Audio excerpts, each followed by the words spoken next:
It would seem I had a very important anniversary recently because 4 years ago yesterday I made a life-changing decision and got a Manic Street Preachers tattoo. It was a big decision, but I think it was for the best, ladies and gentlemen. I was asked about a day later by one of my exes whether or not it hurt. And I think the exact phraseology was, how is it now? I know it's good, but did it hurt? Which is just one of the most bizarre questions ever. The first line of this poem is the response that I gave to that, and this poem's called Concust. Have you ever been scratched by a cat? I replied. A klaxon sounds in a vacuum, a marksman aims for the sky.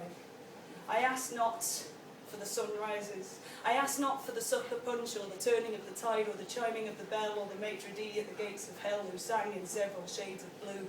I ask not, I armed myself. I demand that you do too. The lifelong mark, the chassis granted La Vita Nova, long deserved, may I add, a fact that made it somewhat sad that what you saw, 21, 1 of 3, was a cut and shut atrocity. Perhaps in the wintry air, euphoria's subtle, satisfying fizz I'd chosen the wrong design. Would have made more sense for the pounds and pence to be frittered away on cheap incense, to burn atop the altar, the one I gaze from day and night, my expression frozen for posterity.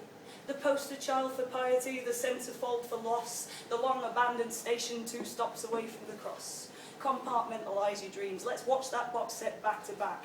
Let's deconstruct them carefully, scene by scene. Perhaps I should have tried to rectify the situation, got myself a tramp stamp with piss-poor punctuation stating loud and clear that Y-O, you are it, the definitive, relocated, sent to live in a land devoid of hope and trust, to crawl through my remaining days in a punch-drunk haze concussed. I ask now for the final bow, for the turning of the tide, for the chiming of the bell, for that surly bouncer at the gates of hell to catch that stumbling mascot of the sublime and say, sorry mate, we've called time. Thank you.